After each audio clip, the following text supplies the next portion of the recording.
चरणों में अपना शीश अर्पित करता हूँ और संसार की कल्याण के लिए भक्ति की भीख मांगता हूँ।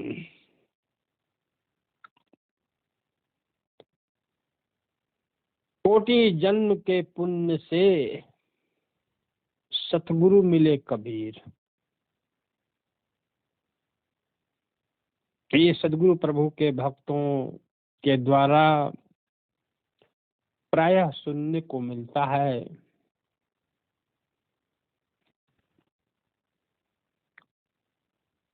लेकिन लोग कब विचार विमर्श किए कि कोटि अर्थात करोड़ों जन्मों में हमने जो पुण्य किया उसका प्रभाव ये रहा कि सदगुरु कबीर साहब हमें मिल गए।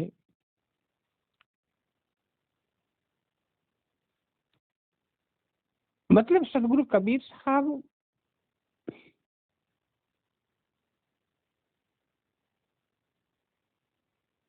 मिल गए। एक नहीं मिलना था मेरे जीवन में, लेकिन मिल गए। वो कारण बहुत सारा होगा, लेकिन हमें तो समझना होगा कि मिलने के बाद हमने क्या किया। ये मेरे काम का चीज है। मिले तो बहुतों को, जो कोटि जन्मों से पुण्य नहीं किया था उसे भी मिले, और करोड़ों जन्मों से जो पुण्य करता हुआ आया उसको भी मिले। लेकिन मिलने के बाद हम लोगों ने क्या किया, क्या समझा। इस वसुंधरा पर भारत एक देश है जिसे प्राचीन काल में आर्यावर्त कहा जाता था। इसकी सीमा बहुत लंबी चौड़ी थी, जो अभी घट करके कम हो गई है। मेरे प्यारे बंधुओं, इस भूमि को धार्मिक भूमि कहते हैं, आध्यात्मिक भूमि कहते हैं, और विश्व गुरु भी कहते हैं। ये गरिमा जब खोने लगी तब सदगुरु कबीर साहब इस धरा पर आए थे।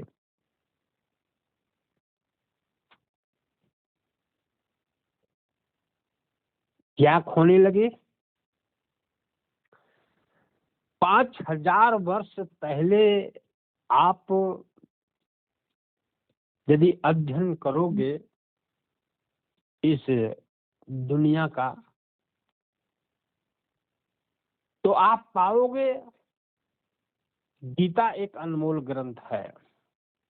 उसके पहले यदि दृष्टि को फेंकोगे तो चारों वेद अनमोल ग्रंथ है। उसके अलावा बहुत से ग्रंथ हैं इस धरती पर, लेकिन किसी भी ग्रंथ में अभी स्पष्ट ज्ञात नहीं होता कि आज जो पूजा पद्धति चल रही है उसका कहीं उल्लेख है।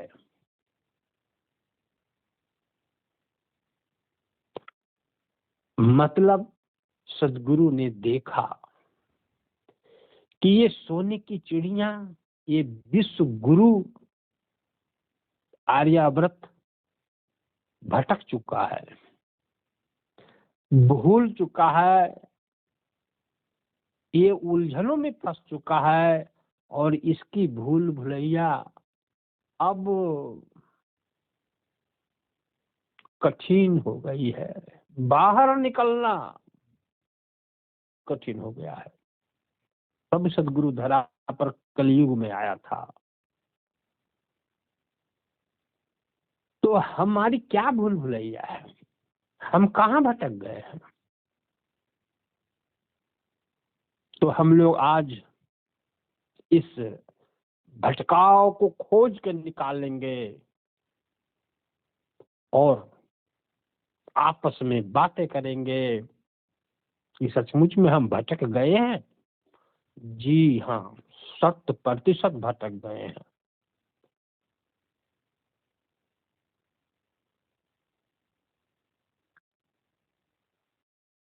आपने इस दुनिया में जितने भी आत्मज्ञानी हुए हैं, चाहे उनका गुरु शुक्रदेव हो, मुनिंद्र देव हो, करुणामय हो, कबीर साहब हो, या कोई दिव्य शक्ति हो जिसे अलौकिक कहते हैं, जिसको शरीर धारण करने में और शरीर को विलीन करने में कोई संविधान नहीं, कोई नियम नहीं, कोई कानून नहीं, सहज रूप में वो प्रकट होता है, सहज रूप में विलीन कर डालता है। ऐसी एक सत्ता है जो समय से सुकृत कहलाते हैं, समय से मुनिंद्र कहलाते हैं, समय से करुणामय कहलाते हैं, समय से कबीर कहलाते हैं, समय से दुखरन बाबा कहलाते हैं, आदि गुरु कहलाते हैं, समय से शबद गुरु कहलाते हैं, अकबर कहलाते हैं, हिरण्यगर्भ कहलाते हैं। और इसलिए इनकी आवश्यकता पड़ती है इस संसार में कि मैंने पिछले सत्संगों में भी थोड़ा संक्षिप्त रूप में इसका व्याख्या किया था कि मेरे भाई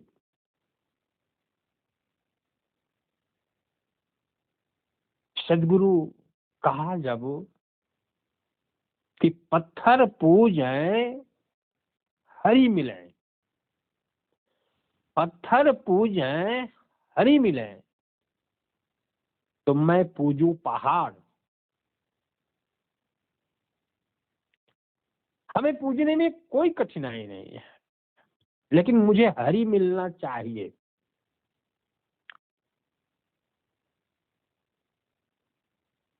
लेकिन सदगुरु ने देखा कि हरि किसी को नहीं मिला आज तक।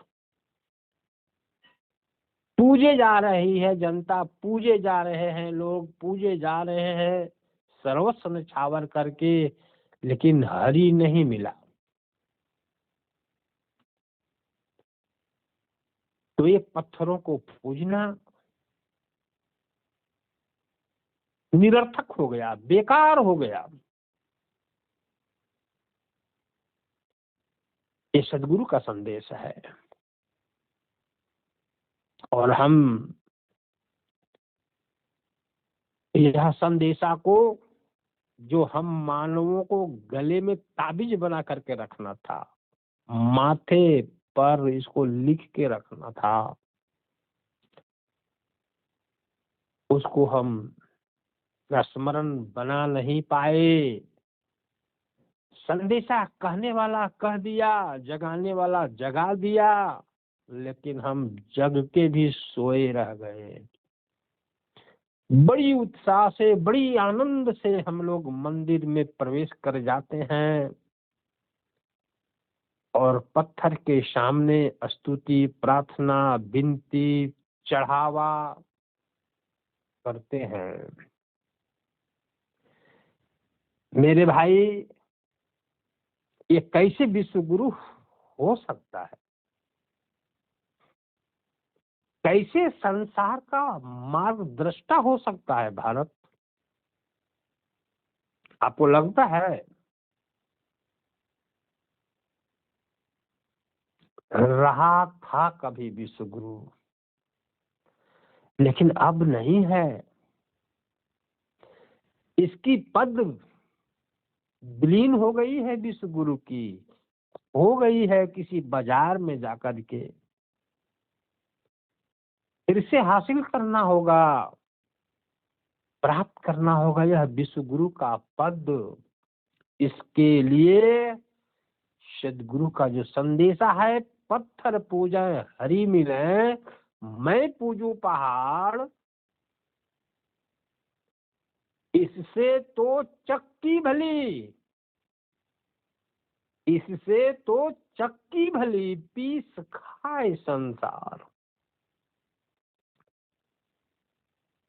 चक्की तो मेरे काम का है, जिससे हम मोटी अनाज को पीस कर आटा बनाते हैं और अपने शरीर को ऊर्जावान बनाते रहते हैं, पुष्ट रखते हैं। शरीर के जो पूर्ति है, आवश्यकता है, उसको हम पूर्ण करते रहते हैं। लेकिन वो पत्थर जो मंदिर में पड़ा है, वो कोई काम का नहीं है। उससे हमारा धन भी नष्ट हुआ, हमारा समय भी नष्ट हुआ, हमारा बुद्धि भी भ्रष्ट हुआ, नष्ट नहीं हुआ, भ्रष्ट हुआ। पूजने वाला चेतन और जिसकी पूजा किया जा रहा है वो जड़। पूजने वाला चलता फिरता क्या है? वो इंसान। और जिसकी पूजा हो रही है वो ना बुद्धि है, ना विवेक है, ना ज्ञान है, वो जड़ वस्तु है। तो कैसे विश्व गुरु हो सकता है? जो विश्व गुरु नहीं रहा है,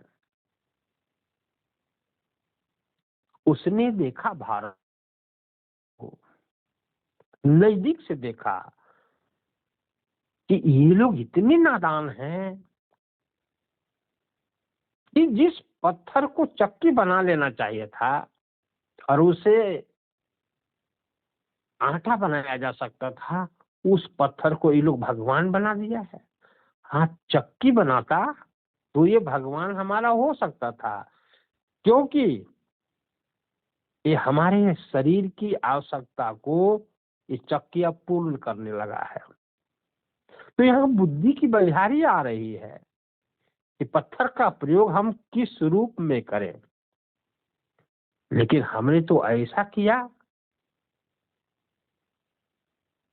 कि पत्थर का प्रयोग नहीं किया, उसको भगवान बनाया। और गूंगा, बहरा, लूल्हा, लंगड़ा, कुड़िया, आलसी, निर्जीव की जगह पर रहता हो। मेरे भाइयों, कहीं कोई आपको प्रमाण यदि मिलता है, आज से 5000 वर्ष पहले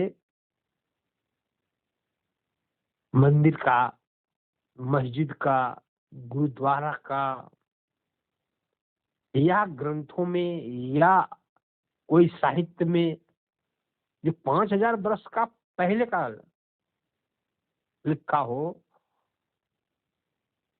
तो हम मानने को तैयार भी हो सकते हैं। लेकिन बिल्कुल कहीं नहीं है। तो हम विश्व गुरु कैसे हो गए हैं? हम भटके हुए हैं कि नहीं? अरे विश्व गुरु जब थे हम, तब जानते हैं गुरु अपने शिष्यों को बैठाता था अपने गुरुकुल में और शिष्य को बतलाता था कि एक यूनिवर्सल सत्य है, विश्वव्यापी स्पिरिचुअल सत्ता है, जिसको ईश्वर अल्लाह का हम नाम दे सकते हैं, उच्चारण करने के लिए, दूसरे को समझाने के लिए। वो एक ऊर्जा है और वह ऊर्जा का अंश रूप हमारी जीवात्मा है, हमारा आत्मा है। और उस आत्मा का संबंध प्रकृति से जब हुआ तब 84 लाख योनियां नहीं, जितनी भी दुनिया में योनियां आगे और होंगी, और यदि 84 लाख योनियां है तो 84 लाख योनियां मतलब शरीरें और मानव का शरीर बन गया और एक क्रम जारी रहा। जीवात्मा और प्रकृति के संयोग हो जाने से जीवात्मा भी अधूरा है और प्रकृति भी अधूरी है। जब दोनों का संयोग होता है, दोनों का संबंध स्थापित होता है, तब जीवात्मा का भी महत्व प्रकट होने लगता है और शरीर की महिमा भी प्रकट होने लगती है।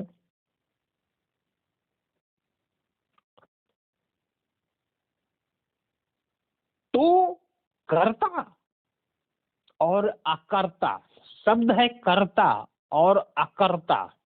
कर्ता हुआ आत्मा और उसका इंटेंसिटी, धारा, किरण, मन।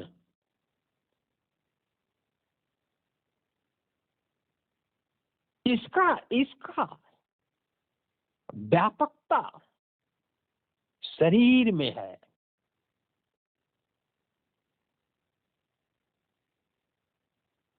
और हम क्या करते हैं कि इस शरीर में जो जलजला के जैसा, एकदम चेतना के झील के जैसा, समुंदर जैसा व्यापक इस शरीर के अंदर है,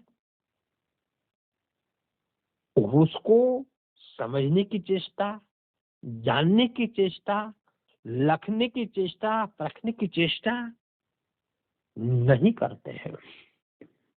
और जिस भगवान के बारे में हमने सुना है ग्रंथों में, जब विश्व गुरु था मेरा देश, मेरी आर्यावर्त, वो समय का जो संदेशा सुना है ईश्वर के बारे में, उसको हम पत्थर के रूप में पूजते हैं। उसके सामने स्तुति, प्रार्थना, विनती, बंदगी, शीश नवाना और अपनी दीनता को रखना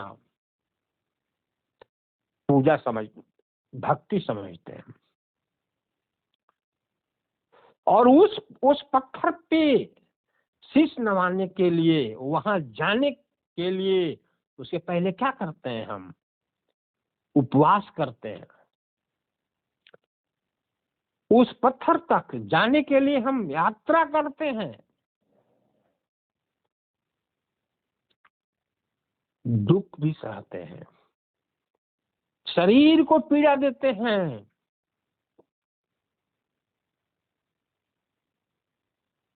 और कहते हैं उपवास करेंगे, नियम का पालन करेंगे तो भगवान खुश होंगे।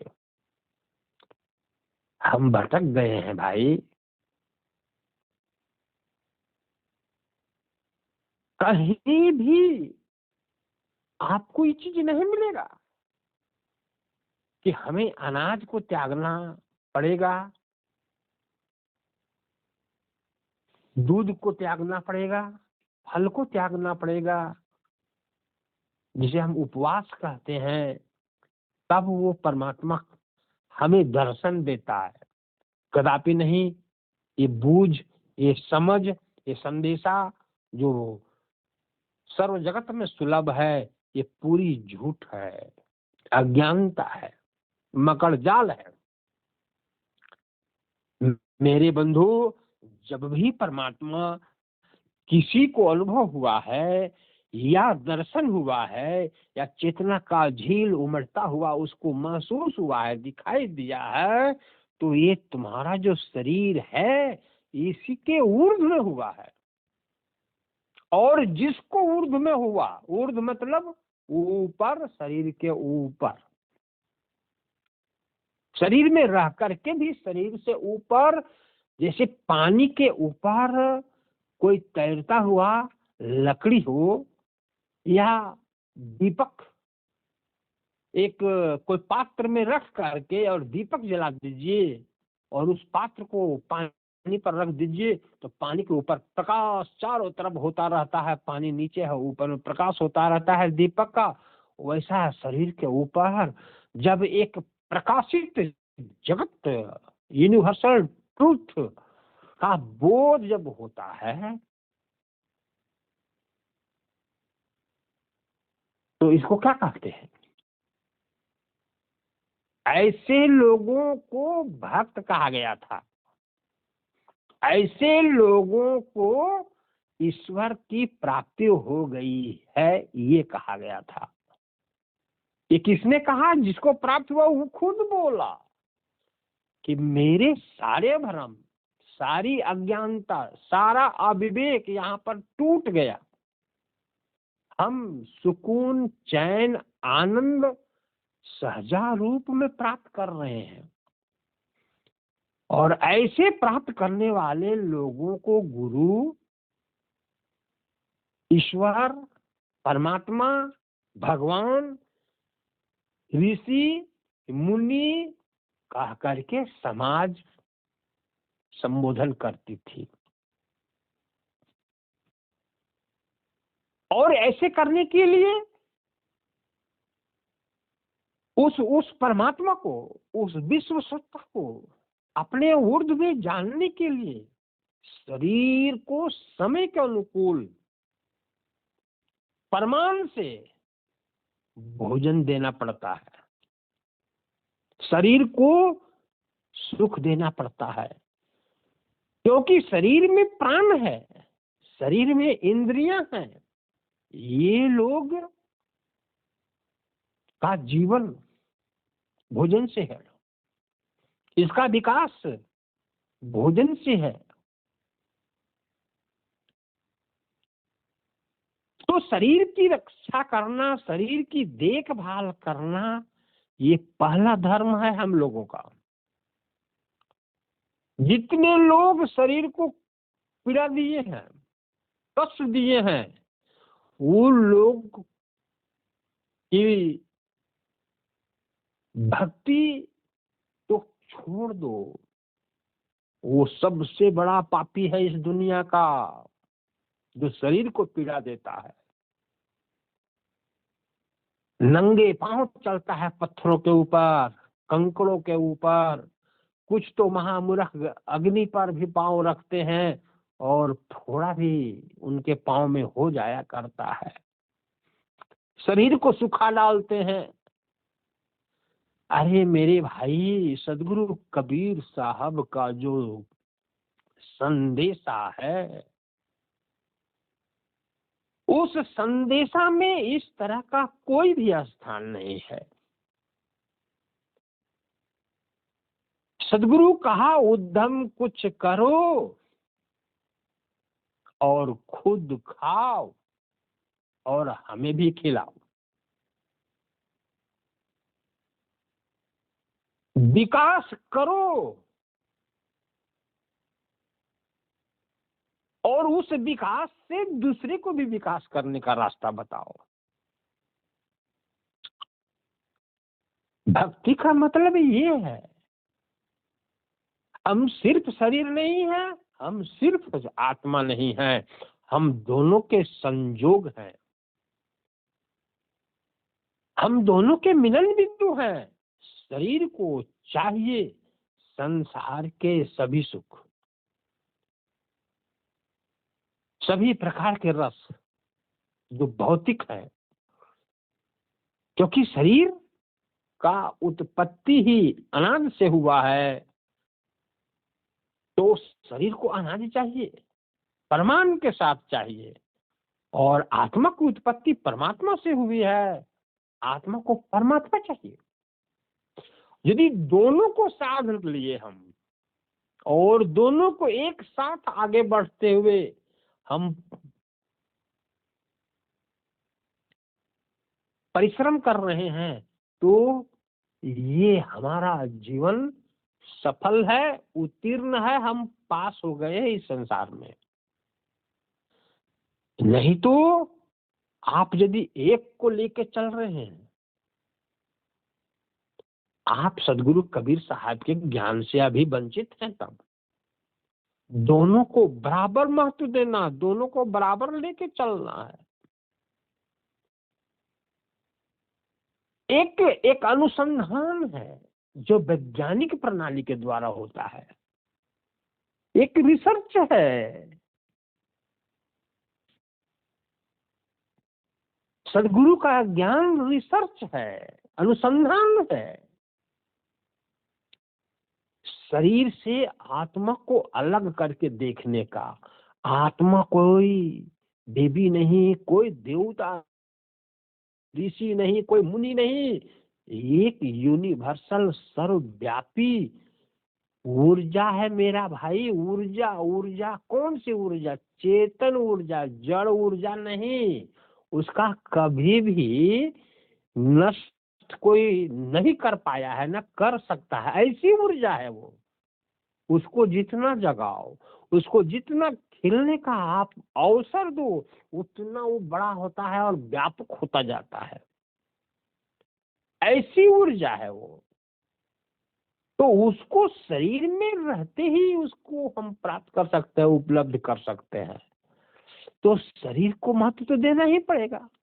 जर्जर व्यक्ति जिसके शरीर में झुर्रियां निकल चुकी हैं, वो कैसे उपलब्ध हो सकता है वह सत्य को? इसलिए मेरे बंधुओं, आपका विकास का मतलब होता है कि भौतिक जगत में जितना आप विकास कर सकते हो और आत्मिक जगत में, यूनिवर्सल ट्रूथ में जितना विकास कर सकते हो, ये दोनों के समन्वय को सद्गुरु भक्ति कहते हैं। सद्गुरु यही सिखलाते हैं कि तुम एक धारा में कभी नहीं बह सकते हो, और बहोगे तो तुम उपलब्ध नहीं होगे मंजिल। आत्मा और शरीर का गहरा संबंध है, लेकिन शरीर का महत्व कब तक है? जब तक आत्मा उसमें है। और आत्मा का महत्व कब तक है? जब तक परमात्मा है। तो दोनों का महत्व में अंतर है, लेकिन संयोग अवस्था में शरीर का उतना ही महत्व है जितना आत्मा का महत्व है। आत्मा का जितना महत्व है उतना शरीर का महत्व है। शरीर के ही माध्यम से आत्मदेव बोलता है, विचार को रखता है, अनुभव को रखता है, ज्ञान बतलाता है। जैसे हारमोनियम को आप लोगों ने देखा है भाई, हारमोनियम होने के कारण उसमें हवा को अंदर आने का रास्ता बनाया जाता है, और वो हवा अंदर में वैज्ञानिक तरीके से टकराता है, घर्षण होता है, तब उसमें उतना मीठा, मधुर, शीतल स्वर प्रकट होते हैं, धुन प्रकट होता है, भजन प्रकट होता है, जो कानों को बड़ी प्यारा लगता है। मतलब हारमोनियम भी बहुत बड़ा कारण है कि वो धुन, वो राग, वो स्वर को बाहर प्रकट करने में, जबकि वो शब्द में सब कुछ पहले से है, उस चेतना में है, लेकिन हारमोनियम के बगैर वो प्रकट नहीं हो पाया। ठीक उसी तरह से आपका जो शरीर है ना, उसके बगैर ये वाणी नहीं प्रकट होती। जितना भी करनी करना है, ये शरीर ही माध्यम है आत्मदेव का। आत्मदेव शरीर के माध्यम से सब करता है, क्योंकि शरीर एक उपकरण है आत्मदेव को अपने आप को प्रकट करने का। इसलिए ये दोनों को एक समान रक्षा करो। वैज्ञानिक तरीके से सदगुरु के विधान से प्रतिदिन हम लोग 8 घंटा कठिन परिश्रम करेंगे। कोई भी विघ्न बाधा दुख तकलीफ जीवन में आए उसको झेलते हुए हम 8 घंटा मेहनत करेंगे और शरीर को रक्षा करने के लिए, शरीर को मजबूत रखने के लिए, शरीर को निरोग रखने के लिए हम धन कमाएंगे। उसके साथ साथ हम आत्म विकास का युक्ति करेंगे, जिसको सहज योग कहते हैं। ये दोनों प्रक्रिया साथ में जब चलती है तो हमारा मनुष्य का जीवन पूर्ण होता है। आप लोगों ने ईश्वर को या परमात्मा को ऐसा बना दिया वो राजा है जी। जैसे राजा एक जगह पर बैठा रहता है और उसके सामने जनता आती है, सबको अपना धन देता है, उस तरह से परमात्मा को आपने बना दिया। अरे मेरे भाई, सदगुरु कबीर साहब को तो यही बात का दुख है कि परमात्मा क्या एक जगह पर बैठने वाला चीज है। परमात्मा तो यूनिवर्सल ट्रूथ का नाम है, सत्य का नाम है, सर्वव्यापी सत्य का नाम है। इसलिए वृंदावन जाओ या मथुरा जाओ या हिमालय चले जाओ, शून्य शिखर, कोई काम का नहीं। जहां पर तुम्हें परमात्मा की प्राप्ति हो गई है वह स्थान का नाम है शरीर। शरीर शरीर में परमात्मा प्रकट होता है, काल में दयाल प्रकट होता है। शरीर काल है, दयाल परमात्मा है। काल में दयाल फूटता है ऐसे जैसे पत्थर से अग्नि निकलता हो। कोई भी तेल है, पेट्रोल डीजल है, उसको जलाने से उसका प्रकाश ऊर्जा बाहर निकलता है। तो उस तरह से शरीर से फूट करके वो सर्वव्यापी सत्ता छाता के जैसा मंडराने लगता है सिर के ऊपर। बादल जैसे चलता है बिना हाथ पांव का, देखता है, गरजता है, उस तरह से प्रकट होता है। ये सदगुरु प्रभु का ज्ञान है। इसलिए सदगुरु कहते हैं, अरे नालायक, क्या कह रहे, नालायक पत्थर पूजे हरि मिले, मैं पूजू पहाड़। अरे मूर्ख, तुम क्या पत्थर को पूज रहा है रे? शर्म करो, शर्म करो। तुम पत्थर के सामने नाचते हो, देवी के सामने नाचते हो, मतलब मूर्ति के सामने नाचते हो। असली देवी के पास तो नाचो तो कोई बात नहीं, पत्थर के सामने नाचते हो। नाचना है तो गुरु जी के सामने नाचो ना। वो तुम्हारी जड़ता को चैतन्यता में परिवर्तित करने के लिए गला सुखा रहा है। इससे तो चक्की भली पीस खाए संसार। कांकर पाथर चून के मस्जिद लियो बनाए, तापर मुल्ला चढ़ के बांग दे, क्या बहरा हुआ खुदा? अरे वो खुदा बोलता है कि नहीं, इसका बोझ तुम्हें साधना में हो जाएगी। सिर के ऊपर जब जगमग जगमग जगमग जगमग देश प्रकट हो जाएगा, चेतना का झील प्रकट हो जाएगा, तो तुमको पता चल जाएगा ये खुदा सुनता भी है, यह बोलता भी है, और बड़ी बारीकी से बोलता है। ये सर्वव्यापी सत्ता है, इसके अंदर शब्द है, इसके अंदर प्रकाश है, इसके अंदर ज्योति है। इसको इसको सुनाने के लिए माइक लगाने की क्या जरूरत है जी? कांकर पत्थर चून करके मंदिर मस्जिद बनाने की क्या जरूरत है जी? जब तेरा खुदा ही नहीं सुनता है तेरा अल्लाह ही नहीं सुनता है तो अल्लाह के बंदे कैसे इतना बोलता है, उसको कैसे सुनाई देता है?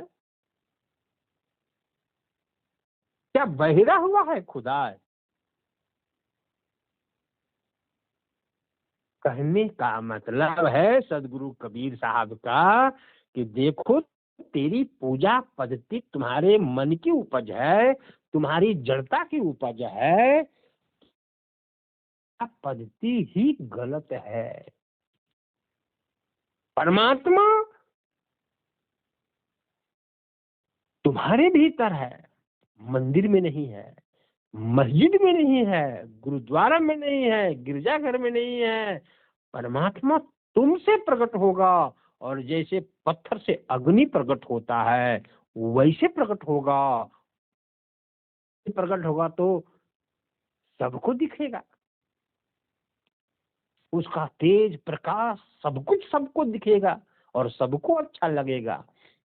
ये पूजा करो, ऐसा पूजा आदि काल से प्रारंभ था और यही का इस प्रचार प्रसार होता था। इसलिए इसका नाम विश्व गुरु था, जगत गुरु था। इसलिए ऐसा वेद, उपनिषद, कृष्ण का गीता दुनिया में उपलब्ध हुआ। आज क्या कर रहे हैं हम लोग? स्वंग धारण करते हैं, वेश धारण करते हैं, मनोरंजन करते हैं पत्थर के साथ, तीर्थों में जाते हैं पानी के साथ। अरे मनोरंजन करने को कौन मना किया है? करो ना, मैं तो करने के लिए कहता हूँ, लेकिन भेद को समझ के। मैं तो कहा हूं कई सत्संगों में कि बिना कर्म किए, बिना वैज्ञानिक पद्धति से विकास किए किसी का विकास नहीं होगा। आज अंधविश्वास, रूढ़िवादिता जितना छा गया है धर्म के नाम पर, मजहब के नाम पर, कि बिना इन्वेस्टमेंट किए हुए, मतलब बिना पूंजी लगाए हुए, धन लगाए हुए, लोग की तिजोरी पर तिजोरी भरते जा रहा है। हम नादान लोग, हम मूर्ख लोग ऐसे गुरुओं के पीछे पीछे पड़े हुए हैं। अल्लाह ईश्वर है हमारे ये कहते हुए। अरे मूर्ख, पैसा तुमसे लिया रहा है तो वो कैसे हुआ भगवान? मेहनत तुम कर रहे हो तब दो पैसा कमा रहे हो, तो ये कैसे दाता हुआ? तुम ही से वो सब कुछ ले रहा है, तेरा शरीर से सेवा करवा रहा है, तेरा दौलत वही ले रहा है, तो तुम उसको दाता कैसे बना के रखे हो? तुम्हारा विकास कराने के लिए जो गुरु संदेशा देता हो, तुमको विकसित कर देता हो, तुमको अनंत से जोड़ने की कला सिखला देता हो, तुम अरब सागर के सागर में चले जाओ, वहां भी एकदम स्वतंत्र रूप से तैर लो, डूबने की कोई गुंजाइश नहीं है। ऐसा कला सिखलाने वाले को दाता भगवान ईश्वर अल्लाह कहते हैं ना, कि हमेशा तुमसे ही मांगने वाला को दाता भगवान ईश्वर अल्लाह कहते हैं। ये खुद ईश्वर अल्लाह होते तो ये भिखमंगे घर जन्मते पहले। सारे गुरु संसार में तो भिखमंगे के जन्मे हैं अभी। और बाद में देखो ये एरोप्लेन और जेट विमान पर घूमने लगे, मर्सिडीज कार पर घूमने लगे। ये ठग के कर तुम ठगा रहे हो। तो तुम्हारा शरीर प्रयोगशाला है, तुम्हारा शरीर प्रयोगशाला है, तुम्हारा शरीर संपूर्ण सुखों के द्वार को खोलने का भेद है, वो सदगुरु को पता है। इसलिए सदगुरु की युक्ति से भजन करो, कीर्तन करो, स्मरण करो, सुमिरन करो, सेवा करो, सत्संग करो, भौतिक संपत्ति से भी संपन्न हो जाओगे और आध्यात्मिक संपत्ति से भी संपन्न हो जाओगे, तृप्त रहोगे, तृप्त रहोगे।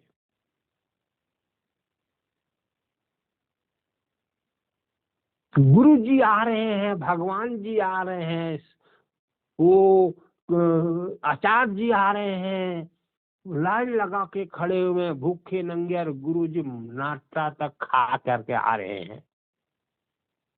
अरे मेरे भाई, ये भारत को क्या हो गया, हिंदुस्तान को क्या हो गया? तुम 100 रुपया कमाते हो तो इन्वेस्ट करना पड़ रहा, इन लोग 1 रुपया भी नहीं लगाता, इन्वेस्ट कितना कर लिया इन लोग जी, कितना कमा लिया ये लोग, तुम कहीं ना अमीर हुआ अभी तक।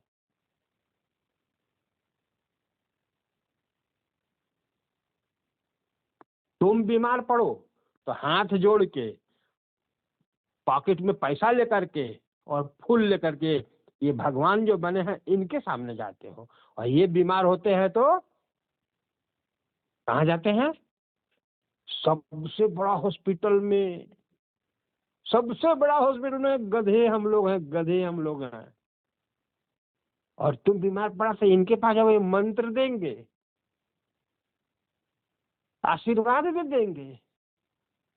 इतना नालायक हम लोग हैं जी, इसलिए कबीर साहब आए थे, फिर आएंगे। ये नालायकपने हम लोग को जब तक रहेगा तब तक। मेरे बंधुओं, एक भी भिखारी को तुम लोग देखा आज तक? मंदिर वाला भगवान को कुछ देते हुए? आदमी जो जाता है वहां पर वही 10-5 रुपया देता है, और भिखारी को अमीर होते हुए कहीं नहीं देखे, वो तो मंदिर में बेहतर रहता है, बाहर में तो रहता है, लेकिन जितना बड़ा मंदिर उतना भिखारी वहां ज्यादा।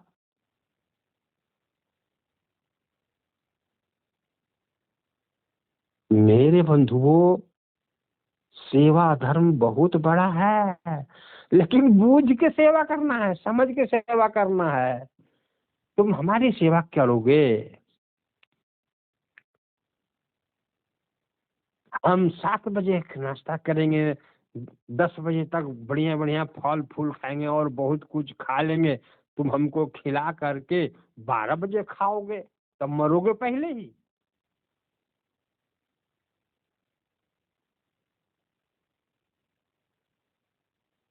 तुम अपना शरीर का ध्यान पहले रखो, शरीर का पूरा ध्यान रखो, शरीर का ध्यान रखोगे तभी तो तुम हमारी सेवा कर सकते हो। सदगुरु कबीर साहब कहते हैं, तभी तो साधना अभ्यास कर सकते हो।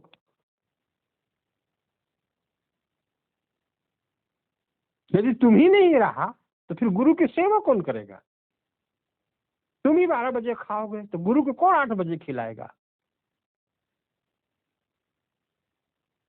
गुरु जी को बढ़िया बढ़िया एकदम घी में छान के खिला रहा, अच्छा अच्छा फल दे रहा, आपने खिचड़ी खा लिया, आपने अपने लिए कुछ बचा ही नहीं। ये सब भारत की धर्म पत्नियां भी ऐसे करती हैं।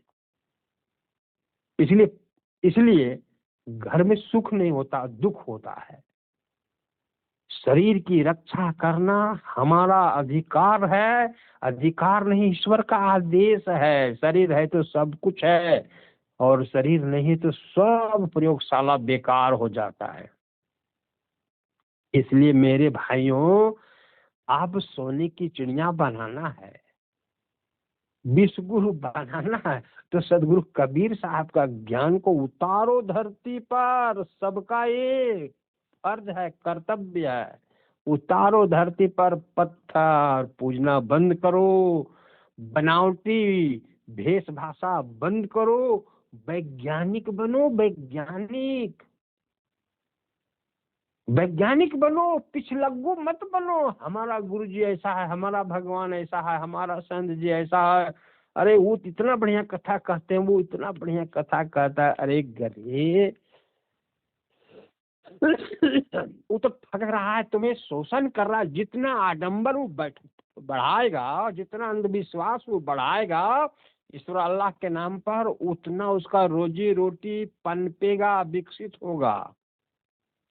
और उसको पता है कि यदि हम अंधविश्वास को नहीं फैलाएंगे तो हमको भी काम करके खाना पड़ेगा,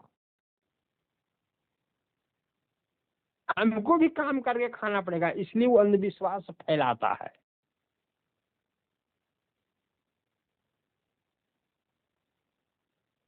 आपको फिर दोबारा कहता, आप बीमार पड़ते हो तो इन लोगों के पास चले जाते हो, और ये बीमार पड़ते हैं तो सबसे बढ़िया हॉस्पिटल में जाते हैं, सबसे बढ़िया हॉस्पिटल में जाते हैं। इन लोग का मंत्र कहाँ चला गया, इन लोग के पास आशीर्वाद कहाँ चला गया? इसलिए जगा रहा हूं, जागो, जगो तभी पाओगे, नहीं जगोगे सब कुछ बह जा रहा, बहत जाला, अगम या पार हो नदिया बहत जाला, बह जाओगे, बह ही रहे हो। तो मेरे प्यारे बंधुओं, जितनी भी भक्ति चल रही है दुनिया में कोई काम की नहीं है। मैंने पहले भी कहा है, फिर कह रहा हूं कि सबसे अज्ञानी देश आज भारत है इस मामले में।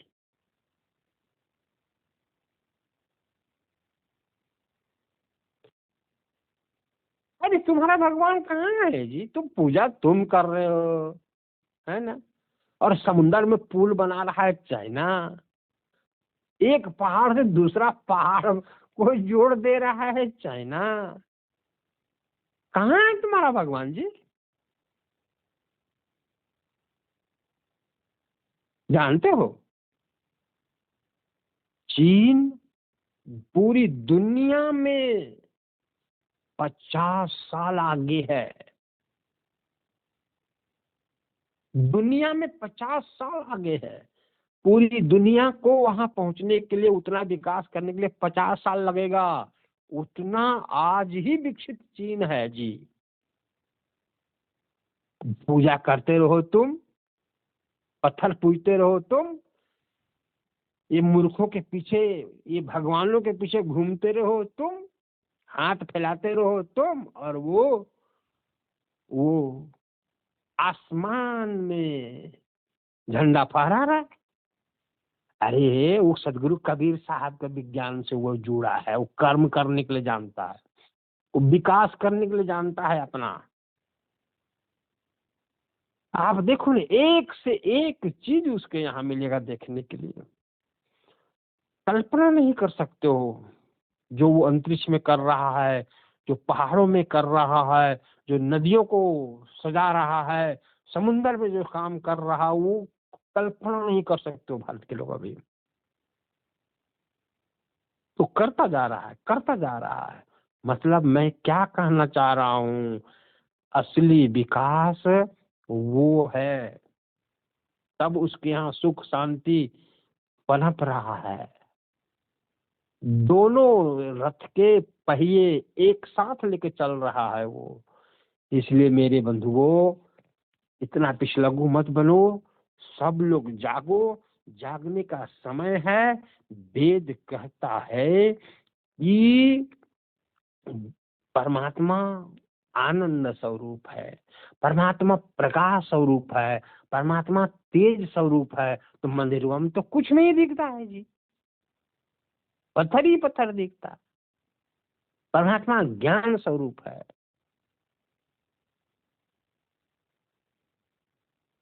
हम लोग क्या कर रहे हैं जी? हम ही मूर्ति बनाते हैं, हम ही मान पूजा करते हैं, हम ही नाचते हैं। अपना विकास करो, आध्यात्मिक विकास करो। आपकी आत्मा जब खिलेगी, अंड मंडलाकार जब होगी, आपको समझ में आएगा कि सचमुच में ये विज्ञान सदगुरु के द्वारा मिलेगा। मिलेगा नहीं, मिल चुका।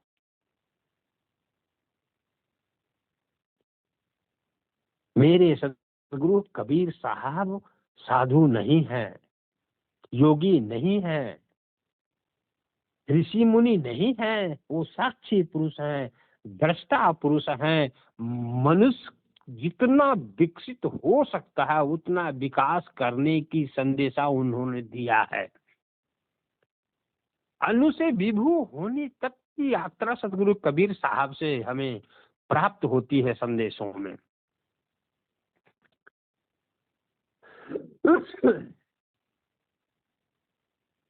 तो मेरे बंधुओं, हम चेतन हो, मेरी जड़ता चली जाए और हम पूरब और पश्चिम दोनों के विचारधारा को लेके चले। पूरब के लोग भी विकसित नहीं हैं, पश्चिम के लोग भी विकसित नहीं हैं। पश्चिम के लोग भौतिक सुख संपत्ति का विकास करने में, भौतिक नीम आराम की उत्पत्ति करने में जोर शोर से लगे हुए हैं, और पूरब के लोग आत्मिक विकास करने में लगे हुए हैं। दोनों का विकास एक साथ करना है तो गुरु कबीर के चरण पकड़े रहो, और दोनों का विकास जब करोगे तो वास्तविक मानवता, इंसानियत जगत में स्थापित कर सकते हो, पूर्णता को प्राप्त कर सकते हो। एक विकास में अधूरी विकास है, और ये इतने ढोंगी लोग हैं, इन लोग के चक्कर में आप रहोगे तो आपका विकास नहीं होगा। मैं फिर कहता हूँ, जहाँ सच्चा ज्ञान मिलता है, जहाँ पर वैज्ञानिक ज्ञान मिलता है, आपके दोनों अतियों को पनपने फूलने फलने का जहाँ ज्ञान मिलता है, उस गुरु के शरण में रहो। सच्चाई है, वहाँ सेवा बंदगी करो, वहाँ सत्संग करो और कराओ, वहाँ पर ज्ञान सीखो और सिखाओ। सच्चाई में ये है मेरे भाई। ये लोग तो कहते हैं माया तुम हमको दे दो, तुम नहीं रख सकते हो। ये तो 10 साल 20 साल के पहले भिखारी लोग था। आज जितने साधु महात्मा देश में सब भिखारी था, और आज ये लोग को जीडीपी देखो, आज इन लोग का ग्रोथ देखो, आपको समझ में आ जाएगा। इन लोग के सुख चैन को देखो, आपको समझ में आ जाएगा। जितना स्वांग, जितना जो भी एक्टिविटीज है, सब आपको बेवकूफ बनाने का है, ठगने का है बस। आपका विकास हो चाहे नहीं, इनका तो विकास हो रहा है। क्या ये लोग कम बड़े पूंजीपति लोग हैं क्या? ये पूंजीपति है, ये लोग पूंजीपति है, ये पूंजीपति का समर्थन करने वाले लोग हैं ये लोग।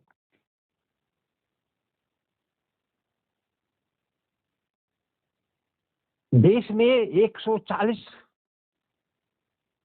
करोड़ जनता हो गई, यानी कि 30 करोड़ जनता के पास जितने बच्चे हैं, उतने बच्चे को प्रतिदिन विकसित किया जा सकता है जितना इन लोग के पास धन है। लेकिन ये काम ये लोग नहीं करेंगे। पत्थर का मूर्ति बनाएंगे, पत्थर का महल बनाएंगे, पत्थर का मंदिर बनाएंगे, और हमारी सूरत को, हमारी ज्ञान को, शक्ति को उसमें माने संकुचित करके रखेंगे, वहां पर रोपवा के रखेंगे, हमको बेवकूफ बनाते रहते हैं। तो मेरे बंधुओं, कोई भी संसार में मनुष्य भगवान नहीं होता। ध्यान दो, मनुष्य भगवान कभी नहीं होता। भगवान तो आत्मा हो सकता है, परमात्मा है भगवान। आत्मा का मिलन परमात्मा से होगा, तब होगा। आपकी आत्मा का मिलन परमात्मा से हो गया तो आपको भगवान से परिचय हो गया, आप ज्ञानी हो गए, आपका मन को ज्ञान हो गया। और जिस दिन आपको पत्थर से प्रेम होगा, ये गुरुओं से प्रेम होगा, ये शरीरों से प्रेम होगा, तब तक भाई आपका विकास नहीं हो सकता। आप सदगुरु कबीर साहब का सच्चा सेवक नहीं हो सकते।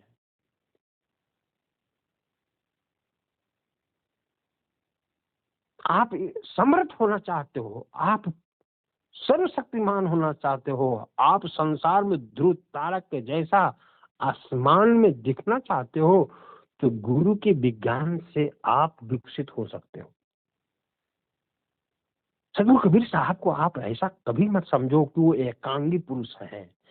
नहीं नहीं नहीं, सर्वांगीण विकास के जनक है मेरे सदगुरु कबीर साहब। कोई कोई विकास दुनिया में है नहीं है, ये जड़ हो या चेतन हो, जिसका विकास सदगुरु कबीर से सीख करके नहीं किया जा सकता है। परंतु आपका मास्टर मिलेगा तब तो बताने वाला। परफेक्ट मास्टर मिलेगा तब तो। आप तो कान फूकने वाला का भी शिष्य बन चुके, तो आपको लगता है हम गुरुजी बना लिए हैं। आप तो मंत्र आपको मिल गया है तो आप कहते हैं कि गुरुजी हमको मिल गए हैं। लिया लोटा दान दे ले लिया है, वो गुरुजी बना लिया। अरे ऐसे गुरु से कोई काम होने वाला है का? शिष धन हरई शोक न हरई, सो गुरु घोर नरक मह पड़ई। रामायण में लिखा हुआ है, फिर भी नहीं समझ में आता है। शिष धन हरई शोक न हरई, सो गुरु घोर नरक मह पड़ई।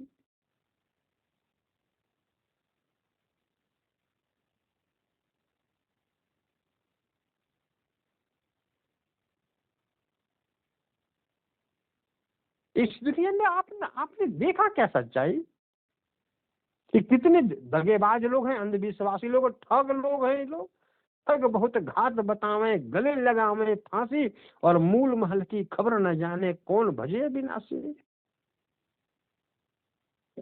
मेरी सूरत को, मेरी चेतना को ये लोग सीमित दायरे में बांध करके बेवकूफ बनाते हैं। जाग जाओ, अभी भी वक्त है, जाग जाओ, होश में आ जाओ।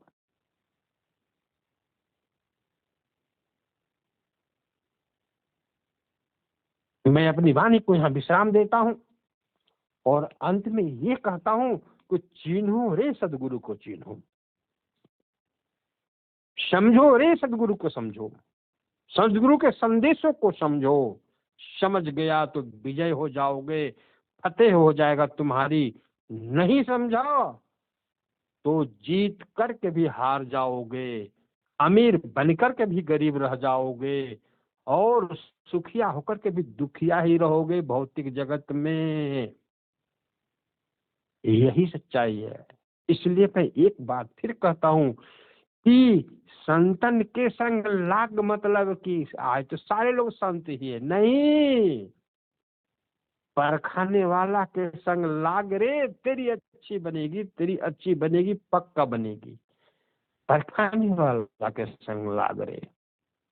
सब लोग लोहा है, और लोहा को कंचन बनाने वाला आदमी चाहिए। और जब हम कंचन बनेंगे, सोना बनेंगे, तो सब मेरी महत्व को समझेगा। हम लोग सब लोहा है, हमको कंचन कौन बनाएगा? तो पारस बनाएगा। तो ये सदगुरु कहते हैं कि पारस तो लोहा को कभी भी कंचन नहीं बनाता, पारस तो लोहा को कंचन बनाता, लेकिन सदगुरु तो अपने समान बना लेता है। ऐसे दानी दाता के सामने सिर झुकाओ, भक्ति करो, भजन करो, वैज्ञानिक बनो, जड़ चेतन दोनों का। शाहे बंदगी, शाहे बंदगी, सत्य नाम, सत्य नाम, सत्य नाम।